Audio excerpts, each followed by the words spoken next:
My name is Dave Hollenbach, the host of From Embers to Excellence.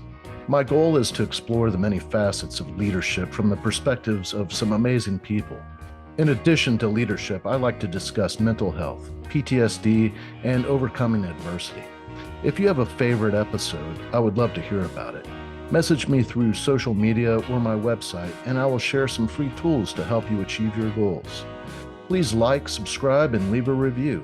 If you haven't purchased your copy of my book, Fireproof, please grab a copy today. Thanks for listening. Today, I'm speaking with Jason Butler. Jason has 20 years of executive leadership experience in community-facing organizations.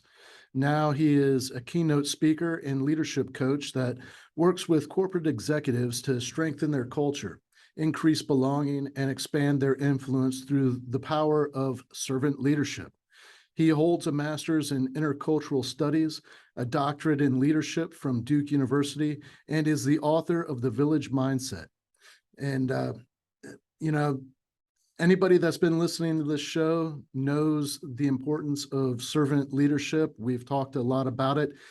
It's just awesome whenever I get an opportunity to talk with somebody that is as passionate, if not more passionate, about leadership as me. And I just really appreciate you taking the time to talk with me today, Jason, and really appreciate what we're going to dig into. So welcome.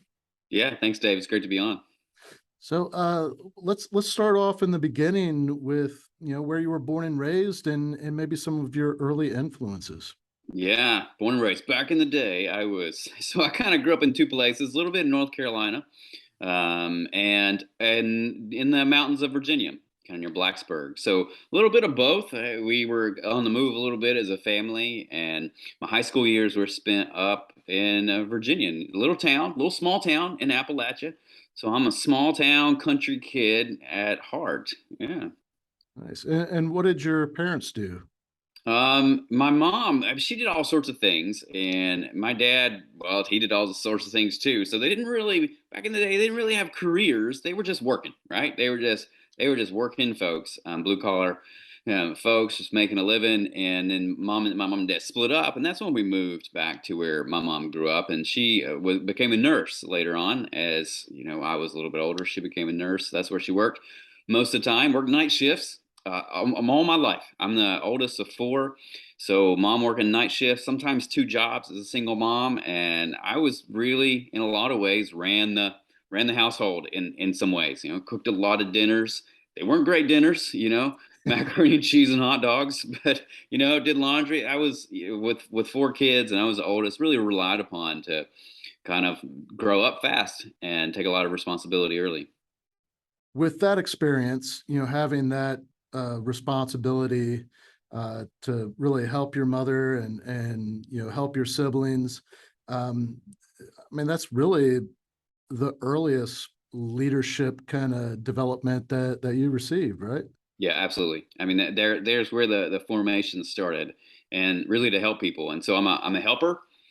I wouldn't say I'm a interpersonal helper, but I am a helper that wants to work in systems. And so that's really what I think about, is like, how do we create a system that helps people flourish and thrive? And that's why I'm here. That's why I'm on this. That's my purpose, is to help other people. And so I have this rule in my life. If somebody asks me for help and I'm able to help, I do it. Like always, I'll help you if you ask me. Even if you ask me to move from your third floor apartment, I will help you. Well, in high school, did you play sports? Did you do Yep. any of that stuff? Yeah, I was into sports, basketball, football early on, not late high school, but early on. I played basketball. I was into soccer. Played baseball for a while. I was all into sports for sure, and always the sort of leader, right? Like the captain, the leader of sorts. And so I've always, as I've grown up, I've always been in that leadership mode. I think I have a confidence about me. It's not cocky, but just like, hey, I can do this. I can accomplish this. Carried that over into college. I didn't play college athletics, but was always a leader in the sort of places that we played, and later on, and so I became from that. I was really drawn into. I was a pastor for 20 years, so I was in the church for a long time because that makes sense, right? Like you're helping people, and then you move. You're a leader, you're a community leader, you're driven to help people, and then the church is one of those spaces that ideally, right, like suppose like when the church is at its best, is really helping people along on their journey, helping people figure out life, helping people to thrive, helping people to build community. And so those are the things that I led in, and that led me to a lot of nonprofit work. I lived with orphans in Russia for a couple years. I was engaged in some incredible nonprofit work in Milwaukee, Wisconsin. So that really has been my space of how can I leverage my talents, knowledge, resources, abilities in order to help other people in their journey, in their life. So did you go into seminary right out of high school? Well, I went to college, and then later on, I spent a little bit in Russia after that. Then I went to seminary. Yep, in Kentucky. Yeah. And how did you end up with that as a trajectory or as a path? Was it something from your experience in Russia that led you to go into the seminary? No, it's something I wanted to do. I knew it pretty early. It's one of those things, right? I knew pretty early that was what I wanted to do in life, or at least in that portion of my life, and that was my goal. And when I'm set out on a goal, like we're going to accomplish this, we're going to do it, we're going to make it happen. And that was just always sort of, even as a teenager, where I thought like I could do the most good. I could do really good here. And even as a kid, I like as a teenager, I was in my small town Appalachia. I mean, we were poor. Like it was a poor town, and I was organizing Thanksgiving meals, handouts across the county for collecting boxes of food and delivering them to people who needed that. So, like, I've always been this sort of entrepreneurial leader for people, not so much entrepreneurial in the business world, but entrepreneurial for helping people to get the resources they need and figuring out creative solutions to help people thrive. Now, was the trip to Russia, the time that you spent in Russia, was that connected to a church? Yep. Yeah, Okay. it was. Yeah, we did that ministry there. I ended up living in an orphanage, or right around an orphanage, for a couple years, and that was an eye-opening experience, for sure. Yeah, And can you talk a little bit about that? Because I don't think that too many people are familiar with what life is like in an orphanage, let alone an orphanage in Russia. yeah, it's pretty brutal, man. It's a whole different world. I mean, the place we were living was, and this was in the late '90s, and like '99, 2000, and so we're there. This orphanage is in a really remote village, way out, away from the cities, and this is really where they sent the kids, the teenagers, the young teens, the tweens, and the teenagers. That, I mean, it's intentional, right? We got to get these kids away from everything, because they live rough lives, and they're all of this trauma that they were experiencing from their childhoods. I mean, the stories that we would hear, that no family, or their family was abusive, and here you go into this orphanage with very little resources. Your food was scarce. It was like Lord of the Flies. Every person for themselves. Like, it's dog eat dog kind of system. And here are these kids thrown into that world, and they just have to live. You have to survive. So survival mechanism taken over, and I got to do what I got to do to eat, to survive. At like 13 and 14, you're way too early, kind of, to be experiencing this. And so all those kind of trauma and experiences and pathways being built, and I was just there. We were there to really kind of love, to show them love, like very kids who had not experienced love, really, in their life, not parental love. The directors, I mean, they were overwhelmed, and they were just working there, and so that wasn't love. So really, we were there just to kind of be warm, be emotionally accepting, love them, help them thrive, talk to them, and so that's what we did. And I'm guessing that you were probably in your early 20s, mid Yep, 20s. yep, early 20s at that point. Yeah. And and How did you adjust to that? Because I'm sure that not all of those kids were the best or most No, pleasant to be not at around. all. Not at all. So you kind of had to learn the ropes, right? Because you had to learn how to engage when you were going to be taken advantage of, when you weren't going to be taken advantage of, because these kids, like, that's all they knew, right? Take advantage and to get what I need to get to in order to thrive, in order to survive. And so you had to kind of sometimes have really strong boundaries about what you could do or what you didn't do, but always sort of be a positive force for them. And I think the hardest point for me was coming back. You spent this time here, and then you come back to quote unquote normal life back in America. That was a tough transition. I had like a reverse culture shock there at that experience. But like, here we are. I've been living in this orphanage with these hurting teenagers, and now we're like, I need to go to the grocery store, and people are just working and living their life and doing their things and going to weddings, and here I'm just out of this intense experience of survival, and then you come back and it's not survival anymore for most of American life. So did you go right into seminary when Yep. you returned? Hmm.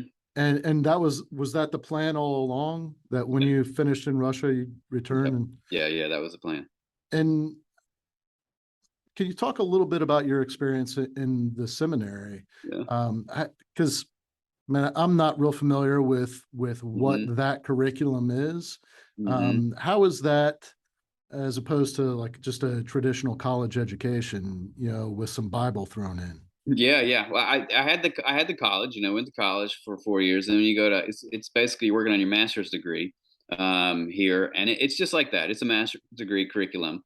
My focus was intercultural studies, so it wasn't so much of like I was thinking about the Bible and theology, but really how do cultures work, and that's really was my focus. Because that's where I was coming out of. I was coming out of a culture and a missionary sort of situation, and that's really what I wanted to focus on. And it became extremely helpful to me later on, having the focus on culture, because all of us, even in America, we have certain cultures, and we see that happening right now across America, right? And so many sort of subcultures we have.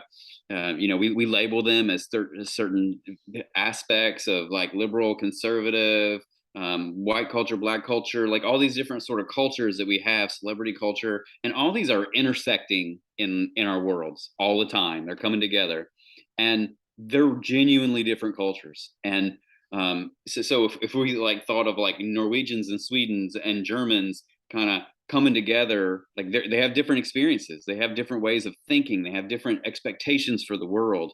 And so that sort of mindset is the way that I approach life in a lot of ways. Instead of seeing the labels as a like, oh, they're such and such, and I know all about them. It's like they have a rich sort of they have a certain understanding of the world, and this has been their experience, and now they're coming to this experience with that way of seeing the world. And how can I understand them? How can I connect with them? What are the values that they hold that are the most important to them? And then how can I also value those values? And so this focus on culture has been so beautiful to me over the course of my life. When you finished in the seminary, did you then go and lead a church, or did you go into missionary work, or how did Yeah, that play out? yeah. Moved up to Wisconsin, so Southern boy in Wisconsin, and it is cold. Whew, man. And so up there, and through just a course of a couple years, found myself in Milwaukee, in downtown, kind of a very urban Milwaukee. Started a church there. It was a church plant, and was there for 10 years. Our real focus, kind of coming out of that, was how do we as a church engage in the needs of those who are living in poverty.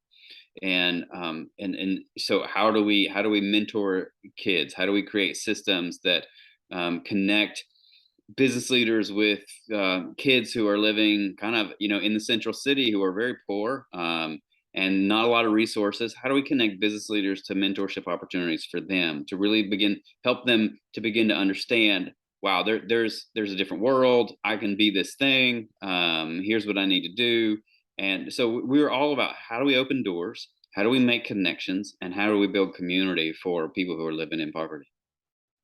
And in the Milwaukee area, would some of those lower income families be, from my experience, and this is years ago, uh, I spent some time in Milwaukee when I Yeah, was in the cool. Navy, Cool. and there's a larger Native American population there than what I've experienced in other big cities. Mm-hmm. Was that one of the populations you dealt with? No, we didn't work with any indigenous folks there, any Native Americans. No, our primarily we were working in kind of on the line to where the predominant Black community became moved over into a more white community. So we were in that line right there of delineation, and so interesting to see those different, talk about cultures, right? Those different cultures sort intersecting in this space. And how did you find yourself being able to connect with the African American community there in Milwaukee? Yeah, it's just a lot of learning. It's a lot of learning, a lot of listening. So always entering into spaces and conversations, not as the expert, but as the novice. Like, I don't know your world. I don't know your experiences. I don't know the way that you interact with the world or understand the world. And I don't know how your life has been.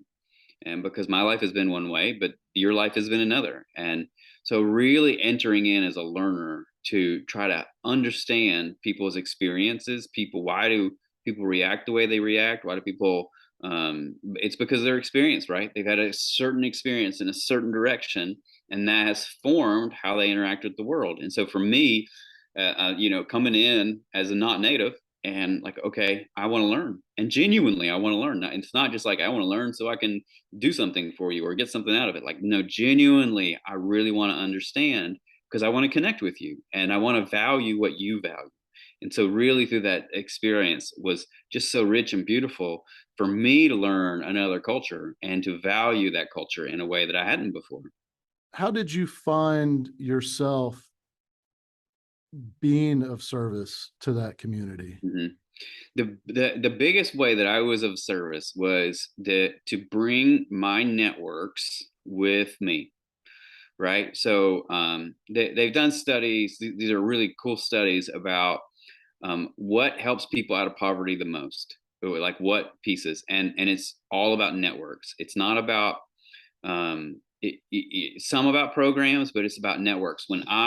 When people in poverty are connected to and have relationship with people in a network that is not in poverty, then, and that's a genuine relationship, people are vastly more likely to have the resources and the networks to elevate themselves, right? So when we talk about poverty, a lot of people think poverty is really a lack of money, which it is. But why is it a lack of money? Because there's not networks there. There's not networks for their advancement. There's just roadblocks everywhere. And so when you begin to take away those roadblocks and allow them to lift themselves up, they totally can. And we found so many times people can, but it's just they don't have the access to the networks. The communities don't. And so that's what we did. We helped build connections to new networks for people. And so what I'm hearing you say, and this is like such a really cool leadership lesson right here, talking about the importance of connecting with the people that you're trying to lead, and you're Mhm. leading them to success Yes. Hmm. and their version of success. What is it that they value? And Hmm. the only way that you can lead somebody to their version of success is to understand who Yep. they are and their values. And Mm. to have that emotional intelligence, that level of emotional intelligence, to be able to humble yourself and be the student in order to better help people. Like that didn't just come out of nowhere. Like I'm wondering where this came from. Like there must have been several lessons along the way that really solidified that approach to leadership. Yeah, I think for me it began probably with like my anthropology professor in seminary. Talking about how do we understand other people, and how do we understand other tribes, other cultures, and it's always this sense of a learner. And so in the long run, like I sometimes say that all interest is self-interest, and people are like, nah, it's not, but like, okay, it kind of is. Right? So Right. I'm self-interested to be able to accomplish this thing I'm setting out to. And how do I do that? Well, the best way is to be a learner, because the most effective strategies that you're going to develop is that you understand the scenario that you're working in, and you understand the people that you're working with. And so to develop the best strategies for growth, for profit, if we want to turn over to the business world, you got to understand what you're dealing with. You need the data to be able to know this is how, what people value, this is what people want, and this is how people historically have interacted with the world. But from that extrapolation, you understand here's what they need, because you know them and you listen to them. And so like that's one of the biggest lessons leaders can learn. Corporate leaders as well, any leaders, is to become a learner from your people. And when you approach it that way, you're approaching like with humility, and so people are much more likely to give you honest responses, and because they know you're not there to take advantage of them, right? And so that's the switch of servant leadership. Really, what we have to make in our transformation leadership is we have to help people's brain to move from you're a threat to I can trust you. Because like our brains are like, I'm not going to trust you. Like, why would I open myself up to you? You're just going to use that knowledge to benefit yourself, and I'm going to be left out in the cold. So we have to switch that, and the best way to do that is learn. So for me, really, like through seminary and through my experiences of working in other cultures and realizing if I don't learn this culture, I'm out in the cold. Like I can't do anything here unless I and take the position of a learner. But when I do that, people invite you in, and then when you're in, now you're in, right? And then you can bring good. In your role now, you help others develop those skills. Yeah. And how do you go about doing that? Hmm. Yeah. For me, it's all about this mindset where we have to shift our mindset in a couple of different ways. Like we've been told, right, to get ahead, you got to push other people down. And that's a lot of executive leadership in the corporate world, is people have risen by sort of pushing other people out of the way, taking advantage of the situation. And like, but once you get towards the top, you can't push anybody out of the way anymore, right? So there's nobody to push anymore. And so now you're kind of left with just you. And how are you going to operate now? And if you've operated in a way just to push people down to get ahead, now you're at the top and you need people. You need people to now excel, that you're going to have a hard time. So making that switch from what I call like I use Coach K in this analogy in my work, moving from a program coach to a player's coach. And what I mean by that is like, Coach K made this transition, and he back in the day where it was all about the program. Duke, right? Bobby Hurley and Christian Leitner. You come into the program, and with the program will make you great. You serve the program. But then later on, as culture change and rules change, NBA change, right? And so they like one and done. Now kids only have to go for 1 year, right? And so Coach K was reluctant to recruit those players, the best players in the world. He was reluctant to recruit them because they weren't going to be for the program. They weren't going to be there for 3 or 4 years and build up the program. And he couldn't win. He lost. He couldn't win national championships. And he made a shift from program to player. And now he made this agreement, sort of. I'll recruit the very best players in the world, and I know they're only going to be there for 1 year, just 1 year, and that's okay. And he said, I'm going to make you the very best player you can be. I'm going to use all of my talent, resources, networks, my experience, and I'm going to coach you, and I'm going to make you the best player. I'm going to get you to the next level, to the NBA. And it's not about the program anymore. It's about the player, all about the player. And what happened? He won, right? He won and he won and he won and he won and he won, because he made that shift. This is not about the program. This is about the program making the player better. And we're going to use all the resources of the program and the coach to enhance the life of the player. And that elevated the program.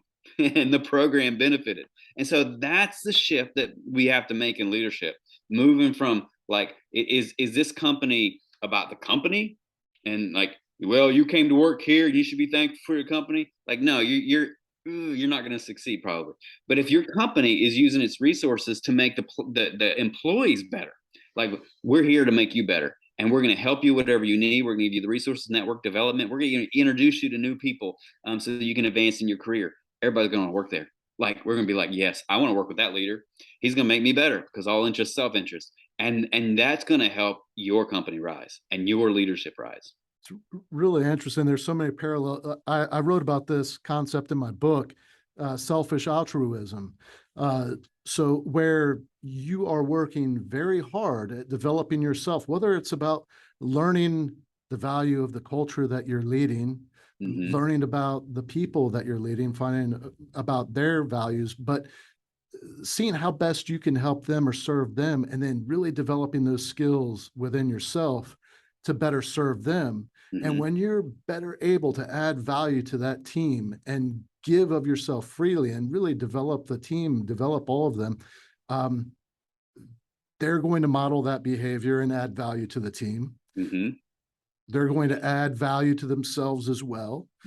And then you have this unstoppable team where what you produce, the level of achievement is incredible.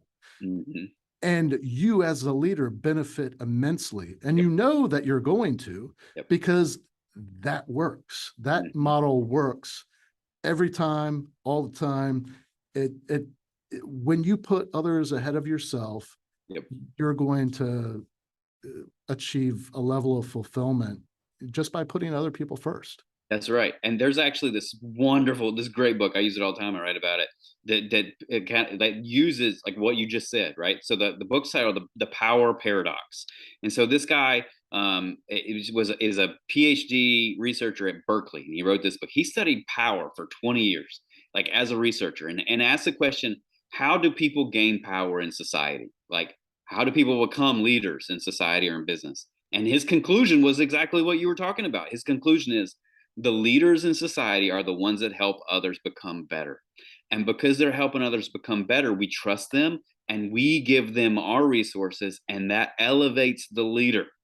And so you want to rise as in your leadership, do it exactly what you said, with help others thrive, help others in their leadership, help others become better versions of themselves. And that will increase your capacity and people will lift you up. Will you repeat the name of that book? Power of the Power Paradox. The Power Paradox. Now, since we're on books, let's dig into yours. You know, I think we've been kind of talking about it a little bit, the village mindset. Can you talk about, well, first, what inspired you to write the book, and then who did you write the book for? Yeah, the village mindset. And then, some people are like, this has nothing to do with Hillary Clinton, okay? Like, right? So let's like, this is an old proverb from Africa, like it takes a village. That's old. So like the real function of the book is to change our mindset and to really see the benefit of a village life, and moving us back into where we feel comfortable. Like, right, in a village, everybody is seen, known, and valued.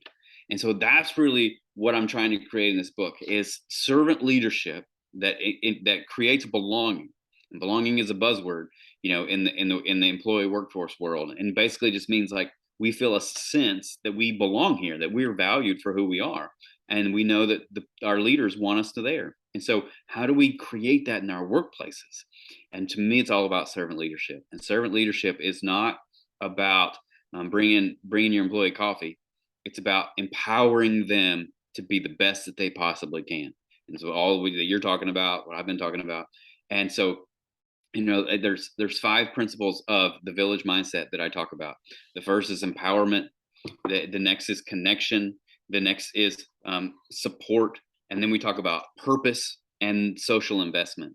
So like, we're giving of ourselves out into the world. We're empowering, we're creating systems of support for our employees and our communities. we're connecting, and a term that I use is collisions here, that in connections. And what that is like getting people together and allowing them to generate ideas together around a common interest, right? So if when people get together and they just start, they're comfortable with one another and they just start brainstorming, it just builds this connection between two people when they have an idea that's birthed out of their both kind of efforts, and that creates so much community in that. And then purpose. Stats show that employees will take $20,000 less in yearly salary to work at a company that they feel a strong sense of purpose for. So, that's huge in terms of employee engagement and retention. And then social investment, then making sure that our work, our companies are investing in our communities, because that creates also purpose, and that creates connection with the communities, and that creates, so it's like this cycle that just goes around and around. So really that's sort of the what I talk about. My background is inspiration. Let's inspire people. Let's live for something bigger than ourselves. Let's help one another thrive. And so I took the years of 20 years of leadership, community leadership experience, that I've learned all these things. And in a post-COVID world, like COVID just messed us up, like, wow, everything's different. And so what we found was leaders are having trouble connecting with their employees. Well, because you had this model of profit over people for so long, but that's not going to work anymore. So you need to change that. And so taking the leadership principles of community leadership, where no one gave me anything, I didn't have any salary to offer people. I had to earn people's trust. I had to earn people's engagement. And so taking those principles, putting them in a book, and helping corporate America to really embrace the emotional intelligence, the servant leadership, and focusing on people's wellness and well-being and thriving, and bringing that, and just watching your company thrive and your leadership thrive in that space. Can you walk me through those steps again? You said empowerment. Yep. Empowerment, support, connection, purpose, and social investment. Love it. The empowerment, and this goes to the power paradox. It goes to what you were talking about with Coach K. The empowerment piece of, the more power you give away, the more powerful you become. Yep, that's right. And then the purpose piece. I've talked about this a little bit myself. I'm curious your approach on helping others find their purpose. Is it that the organization shows the employees, the teams, what the main purpose of, and they can become a part of it? Or is it more in alignment with the overall purpose that most of the people, are they all aligned with their own personal purpose?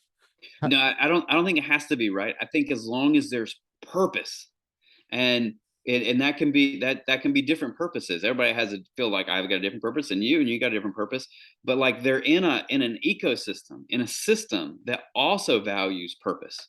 And so so if you're working for a company or whatever, and so that company was like, our goal is to make profits, but also to do this thing out in the community, whatever that is. And so that's the reason we exist. And so people are going to engage in that. Some people are going to really resonate with it and be like, I love this. I'm making my purpose. And some people aren't going to resonate with it, but that's okay, because we're still, those efforts and energies are going outside of the company for other people and helping other people. So that creates this culture within the whole organization that we help people. Yep, we make profits, but we also help people. And so what that does is that inspires people. Maybe that's not your thing, right? Maybe whatever that company does is not your thing, but it's inspiring you to embrace your thing. So now you're like, oh, wow, I love how the effects of this. I love how it feels to my brain, to my body. I'm going to go out and do this thing that I've always been passionate about, but never done it. And so like that just creates this beautiful uplift, like a spiral of uplift for the whole base, the whole company. I want to, so I'm going to ask you a quick, this is another thing that I've talked about, and when I left the fire service, I had this kind of identity crisis where I was no longer a firefighter, a battalion chief. I was just Dave. That was kind of like so depressing to me. I was no longer what I had worked so hard to become. That was, that misunderstanding of the reality of it, where my purpose was still the same. The fire department was just a mechanism where I could express those values, what my purpose was, and that was to help others. Yeah. Be the person that helps people on their worst day. But not only that, in my roles throughout my career, I was helping other firefighters develop so that they could better serve the community. And being able to add value to other people, I feel like, and this is something that happened when I was really trying to dig deep and like figure out my identity, like who I was. And this is through digging into philosophy, religion, and throughout human history. I feel like it's been hardwired into us in our value systems that when we put others ahead of ourselves, the community thrives. And if we can be that person that is adding value, then our inner sense of fulfillment is much greater than if we're operating in a self-serving way. Absolutely. 100%. Yes to all of that. Absolutely. Like that's when our brains work, right? I talk about compassion, and I talk about compassion from a scientific point of view. And I love it. I talk about it all the time. And so like I believe that we're biologically, evolutionarily wired. I don't know what you think about evolution, listeners out there, whatever, but biologically we are wired for compassion. And so we have this vagus nerve. You don't know if we have a vagus nerve that runs from our brain, and it runs all throughout our body and connects to every major organ: our heart, our lungs, our liver, our intestines. And so like when we do a compassionate act, right? When you do something compassionate, how do you feel? You feel great, right? You feel great. And that's because that the brain is releasing a positive hormone all throughout your body. And so they've done studies, and they show when you do compassionate acts, your blood pressure goes down, your intestines work, your digestion works better, your heart rate slows down, you're less likely to get sick, you speak better, more clearly, more functional. And actually, when you do compassionate acts, people like you more. Your likability goes up, because like this is what our biology is based on, is compassion. Like, right? We think like survival of the strongest. No, because if it was survival of the strongest, we'd just have like 3 strong dudes out there in the world. Like that would be it, right? You and 2 other guys, right? But it's not. We're the survival of the most compassionate, because when we're compassionate, we nurture people, we care for them, we lift them up, and we thrive and we excel. And that's the way our biology is wired. Literally, we're wired to be compassionate. And it's interesting because there's all these I've worked with a lot of type A personalities through the military, law enforcement, fire department, big burly guys that man's man, right? That, I believe, evolved from that protective mindset where I'm going to defend my community. It's an act of compassion to develop yourself in that way. You're not, I think a lot of times people view it as intimidating, but I feel like a lot of those big burly guys are some of the biggest teddy bears, Absolutely. Yep. Absolutely. And it can go either way, right? Like we see some of those guys like you're talking about are like, they're protectors. They're the protectors of our communities. And that's the way that it's supposed to be, to use your gifts and to help a community thrive by being a protector. But we also see it kind of the other way, that people, maybe they're not big and burly, but they've got the brain works, and they can go out, and they're so talented, but sometimes they use that on themselves, right? They use it just to benefit themselves. And that's when society begins to go haywire. And that's actually the paradox of power, in which he talks about. Like, when people get to the top, oftentimes we see this in politics all the time, right? Like, they were a good guy until they started doing this, and they just became all corrupt, and they just thought about themselves. And like, that's what happens oftentimes when we get to the top. We stop helping other people thrive, and that's when everything begins to break down. I'm curious to get your perspective on this piece here. A lot of times I talk about mental health and PTSD and really effective self-leadership and recognizing when you need help. And in your role as a pastor, as doing missionary work, some of the things that you've seen, I'm sure had a traumatic effect on you. And through the years, when you've worked to train other pastors or develop other pastors or missionary people, how did you prepare them for that kind of experience? I think for me, it's always been helping people to realize that you need help, and whatever that spectrum is, right? You don't know everything there is to know. You don't have all the strength there is in the world, and you're going to need help in this process, and really being open to that. I think, kind of like, I mean, I'm not a psychiatrist or a scientist, but I think in my experience, you see oftentimes, I think about men specifically, that we sort of live in a culture of manhood here in America, where especially in like military and other service providers, where it's sort of, you feel like, I can't ask for help, because if I ask for help, then I'm not being manly, right? That's not what a man does.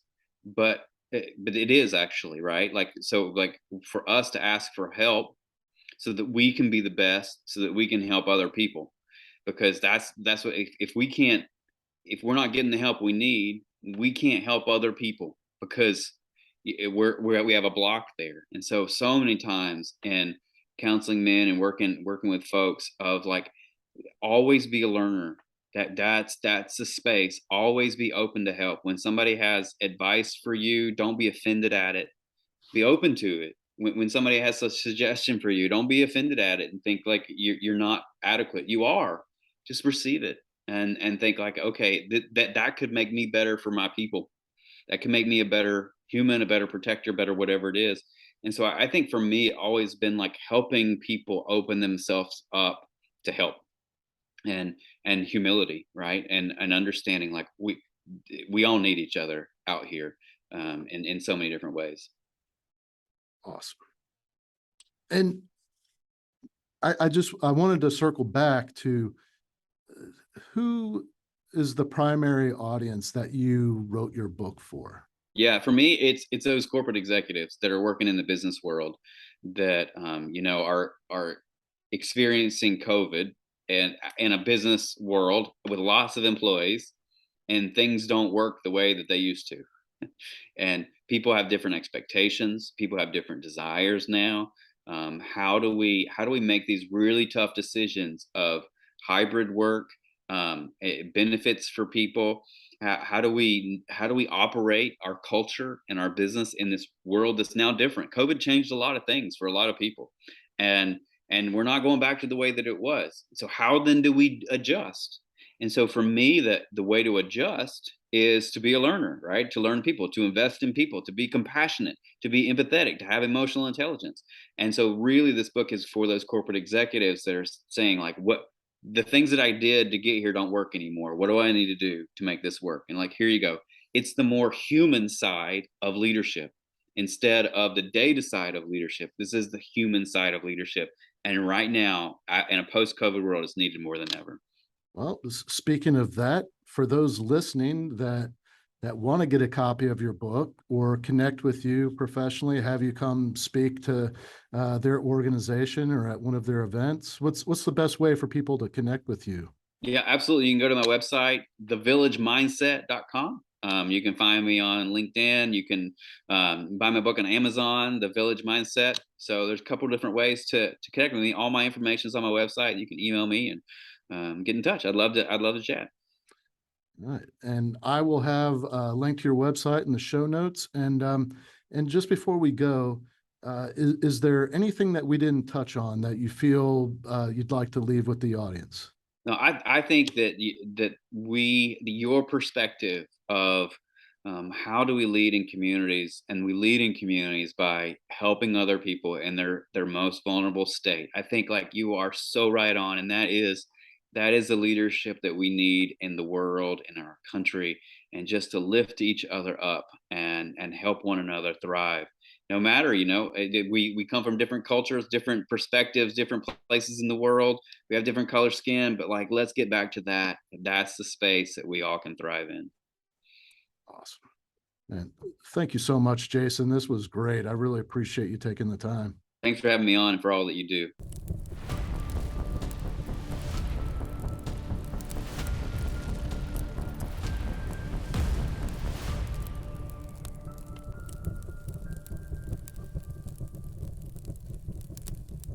Thank you for listening to this episode of From Embers to Excellence. Please visit hollenbachleadership.com for additional content, and don't forget to like, subscribe, and leave a review.